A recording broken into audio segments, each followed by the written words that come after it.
Now, I've had it suggested before to do power rankings, and I'm not a big fan of power rankings because Yahoo does power rankings, TSN does power rankings, Sportsnet, and everybody has kind of the same power rankings in terms of which teams are where. And I would probably have the same power rankings too, because you're just looking at who's injured for what team and which team has the most momentum right now. So I've asked myself an interesting question based on an article I just saw on the Hockey News, which is one of how bad is the Atlantic Division? My answer to that is it's not as bad as people think. So that being said, I'm going to name the two teams that I think right now are playing the best hockey in each division. Okay, and this will definitely generate some comments, and go ahead and feel free to leave them below, and I'll answer where I can when I see them, when I remember. There's another video coming up that I just finished about me not necessarily seeing everything. So, um, and the Atlantic is an interesting one because the only reason right now that I see that it's being declared this as the Hockey News put it, the Titanic division, is Montreal.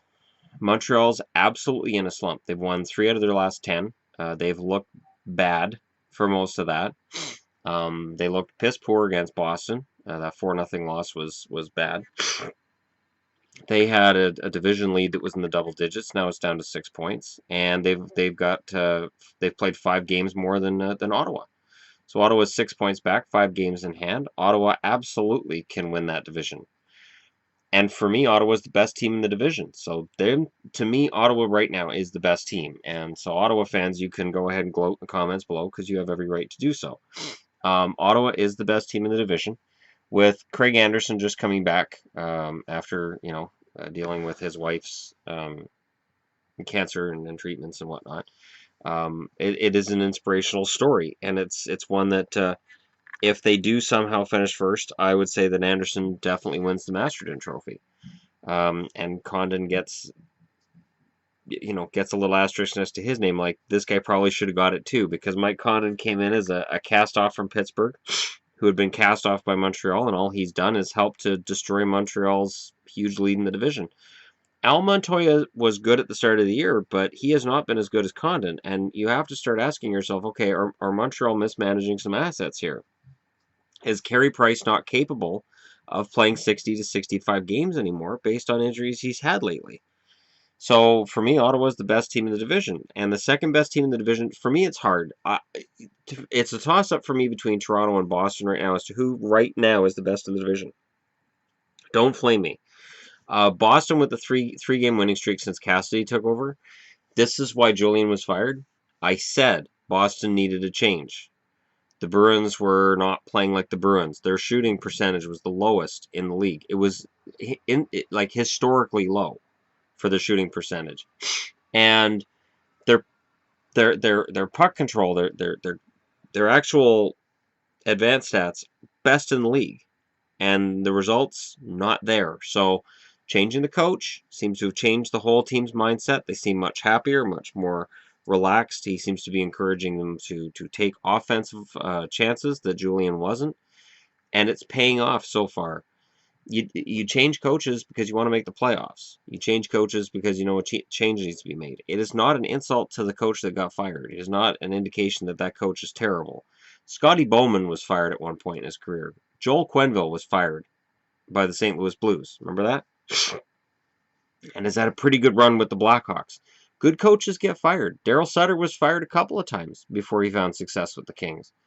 It's part and parcel of being a coach. Alain Vigneault has been fired twice, and the Rangers right now look full value against the Columbus Blue Jackets. I would not want to play the Rangers in the first round right now. So, Boston, I would give the edge right now and say they're the second best team in the division. They've played very well over the last few games. They're finally looking like that team that has the puck control numbers, and they just look very confident the last few games. And it's fun to watch them. It's nice too to see that Tuukka Rask doesn't have to save absolutely everything for them to win a game. In the Metro Division, yeah, Washington's the best team in the division. It is becoming clear that at least in the regular season, they are head and shoulders above everybody else. Right now, they are 9 points clear of Columbus and Pittsburgh. And right now, as I post this, The Rangers are winning in Columbus. Columbus has problems. Not only that, but the Rangers are playing very well for this 5-game winning streak. So right now, for me, Washington and the Rangers are the best teams in the division. And how suitable is that? These teams meet each other in the playoffs a lot, and the Rangers knock Washington out of the playoffs a lot. So I'm sure if you're a Capitals fan, you've got to feel somewhat good that the Rangers are playing really, really well right now and look like they could possibly go on a run again. And like they're just posting now that under Vino over the last 3 seasons, they have 25 wins, 5 losses, and 3 overtime losses in February. And they're 5-0-0 in this February. Vino is very good at getting his teams ready for the playoffs. The Canucks always had a good record down the stretch under him, except for one baffling year where everything just fell apart. In general, the Canucks were always a very good team going into the playoffs. And he seems to have that effect for the Rangers too. So the Rangers and the Capitals are the best teams in the Metro right now, which is saying something. And in terms of the Western Conference, well, Minnesota's, well ahead of where anybody thought they would be this year, except hardcore Wild fans who believed in them from the beginning. I don't think anybody expected Eric Staal to have this renaissance after his poor play with Carolina, and then he was not a very good rental for the Rangers, and I don't think anybody saw this coming. But he's been a very important cog in a very strong attack, and Minnesota is the best team in the West. So they're definitely the best team in their division. That's that goes without saying. Second best team in the division right now is tough because St. Louis is playing very good hockey since they got rid of their coach. So Hitchcock goes, their team gets better. Capuano goes, their team gets better, and Julian gets fired, their team gets better. These aren't a coincidence at all. But I would give Chicago the edge. And I do think Chicago needs to win this now because there are just too many core pieces that, they're gonna age is gonna become a factor. And speed becomes a factor when age becomes a factor. I remember it wasn't that long ago the Canucks were one of the fastest teams in the league, and now they've been one of the slowest, and they're starting to get smarter again in terms of picking up young guys and going with young guys, especially on the blue line, which really, really helps. So I'll give Chicago and Minnesota, who are the top 2 teams, I'll give them the nod. The Pacific. This division is a mess. The only team in that division that has 6 wins in their last 10 games is the Kings. Everybody else 5-2-3, 4-5-1, 5-4-1, 5-5, 4-6, 5-4-1. So the best records belong to San Jose, Edmonton, LA, and Arizona, with Calgary at 5-5 coming in behind them. So everything stayed pretty much the same over the last 10 games, which is good news for some and bad news for the Canucks. San Jose is the best team in the division. They broke a 4-game losing streak thanks to Brent Burns, who is starting to get a lot of talk for the Hart Trophy. And a lot of Brent Burns supporters are going to be like, we told you, we told you. I've never said anything about Burns for Hart. There's a part of me that's sort of, again, it's the Rod Langway Trophy idea that I really wish we had a Rod Langway Trophy. So we could say, yes, Brent Burns is the best defenseman in the league, but we have defensive defensemen here too that sort of deserve an award. Sort of like defensive forwards have an award to aim for. Why don't we give defensive defenseman an award? But I digress. Burns is full value, and I think it helps with Burns that he's played forward. He's able to be sort of a rover. I think that's why he's putting up numbers, and he's in a neighborhood that's only been occupied by Paul Coffey and Bobby Orr, because both Coffey and Orr worked as basically fourth forwards. Orr was the best defenseman of all time, but yeah, his game, the amount of points he scored, he was capable of going on the attack at any time, and that's what Burns is able to do. Burns is on pace for about 30 goals, and that in and of itself is something. So for me, San Jose gets that number 1 spot, and they get that nod because when they have lost, it's been overtime 3 times out of 10, and the division isn't really setting the world on fire. The second best team in the division for me Right now, I'd probably go with the. I can't go with the Ducks. I can't go with the Ducks based on the game against the Capitals. That's not playoff hockey. And the Ducks have had some ugly games lately. I can't really go with the Oilers because they too have had a wobble, a bit of a fumble, and I think if you're an Oilers fan, I think there's some reason for concern. I still don't see them missing the playoffs. I think anybody who's concerned, oh God, we're going to choke out of the playoffs. Not really. In this league of 3-point games, I don't think they'll fall out of the playoffs, but unless they really turn something around, the odds of them doing anything in the playoffs may be severely hindered. But this is not the year for heading to the Stanley Cup and winning it. This is one of those years where you're learning, and if you make it to the playoffs, that's an advance. I honestly think the second best team in the division right now, the second best team, I think, is Calgary. If they could get consistent goaltending, I think Calgary is the second best. I hate this division. I can't really give it to the Canucks, although they played well in that loss to Boston. They beat Buffalo and they trashed Columbus 3-0. But at the same time, they're back. So I guess the second best team is the Kings. Now, I'll also include in this video which teams are in concern territory, as in they're falling apart. Montreal is definitely in that territory where things are starting to fall apart. This isn't just about Carey Price anymore. And the thing is, and I'm still getting comments about Price is the best goalie in the world. I never said he wasn't. The thing is, he has to be for Montreal to be a contender. And if he's not, and if he's playing like a regular goaltender where he makes mistakes and bad goals go in, Montreal doesn't win. And that's been the case for years. I think Toronto fans have a reason to be concerned. I don't think, again, I can't see Toronto necessarily missing the playoffs, but I can see Florida coming up and knocking them down a peg. I could see that by season's end, because I think where we get lost is with the excitement of finally Toronto's in a playoff position, and look how good these young kids are. They're kids. They're going to make mistakes.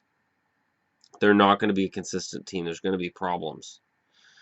And if they miss the playoffs this year, that's okay. That's not the end of the world, because with the kids that are on the Maple Leafs right now, and some of the kids that are still yet to come up, and the ones that have yet to reach their full potential, like a Soshnikov, really the sky's the limit for the Leafs. So in terms of concern right now, absolutely Toronto should be a concerned fan base, but with an asterisk that this team is going to be fine. Whether it's this year or next year, this team's going to be fine. In the Metro Division, Columbus. I'm looking at them right now. They're down 3-2 at home with 4:43 left. Columbus has lost a number of games over the last 10. They've been 5-4-1 over the last 10. And they've fallen off the pace in the very, very competitive Metro Division. And you really can't afford to do that. And if you look behind them, it's 15 points behind them, but the Islanders are on a run, and the Islanders have decided they're making the playoffs. And I listened to an interview with Doug Weight today, and Doug Weight sounded like he is very happy as the coach of the Islanders. Reports are the players are very happy playing for Doug Weight, and he has brought a new energy to the room, and he's trying to make every player feel included in the lineup and like they all have an important role. That's playoff talk. So for Columbus, they're 15 points ahead of the Islanders, but the Islanders have all the momentum, and it's one of those things I look at and I say, Columbus it has this standing because of that 16-game winning streak, but I wouldn't put them ahead of Pittsburgh. I don't think they beat Pittsburgh in a 7-game series. I don't think they're going to finish ahead of the Rangers unless something miraculous happens the last 20-some games. They will finish ahead of Philly and New York because of how high up they are and how low down Philly and the Islanders are. But in terms of which teams are better, right now I would put the Islanders ahead of Columbus. In the Central Division, Nashville. I'm concerned with Nashville, and I think Nashville fans should be concerned because the team is dramatically inconsistent. They are what St. Louis was before the coaching change. They are just meandering. Some nights they look good, some nights they look horrible. Last night, they were lucky that Dallas coughed up a 3-goal lead and lost 5-3. It was last night or the night before, doesn't matter. Dallas sucks. Um, and as a Dallas fan, I would say we're a team you should be concerned about, but Dallas just plain sucks, and everybody knows it. If you're a Nashville fan, I definitely think, yeah, they probably make the playoffs, but they could go out quick.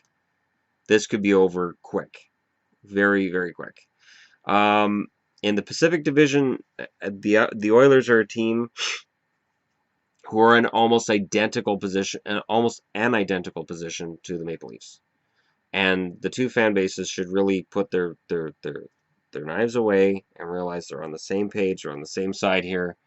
The Oilers and the Leafs both have fantastic generational talents on their team and just a tremendous young core around them. I like Toronto's young core more than I like Edmonton's, but Edmonton has more really good veterans on it. I know Edmonton uh, Coach McClellan was talking today. At least I saw it today. I don't know if it was today or yesterday. Probably this morning. He's moving Draisaitl off the wing from McDavid. He's going to give Draisaitl his own line to try to get other people going. He's going to give 2 new wingers to McDavid. This is concerning. This late in the season, it's concerning. I understand why McClellan's doing it, but it shows that the Oilers are not confident in their team and that they finally reached that breaking point where they know something has to give. So it's going to give, and it's going to give quickly. And yeah, the other fan base that I think should be concerned, probably Calgary, because goaltending. I don't know, man. How many goaltenders are gonna come and go out of Calgary? They haven't had a single upper echelon goalie since Kiprasov. And I remember the Kiprasov era, and it showed just how an explosive young team can play in front of a really good goaltender like Kiprasov. You know, a guy who, if he'd played 2 or 3 more years in the league, I think would be, Hall of Fame candidate pretty damn quick. But I guess we'll see what happens. You guys can let me know in the comments below which teams you think are the best teams in each division. And let me know which fan base you think should be most concerned. If I didn't mention your team, it's because either they're completely out of the race. If they're completely out of the race, I'm not going to say you should be concerned. Or I think they'll right the ship, like Anaheim. I still think Anaheim's going to right the ship because every time I turn a game on, Kessler scores. So if you're a Ducks fan, all you have to do is send $1 to Happy Dude, and I'll watch the Ducks game, and we'll we'll agree to disagree on Kessler, but he will be guaranteed to score as long as I am watching a Ducks game because it happens every bloody time. I've considered live streaming me watching a Ducks game just to prove it. That every time I watch a Ducks game, he either gets a goal or an assist as soon as I turn the game on. And it's insane because he's not scoring a point a game, so he's just doing it for my benefit. Somebody somewhere is telling him, hey, Ryan, he's got like an earpiece.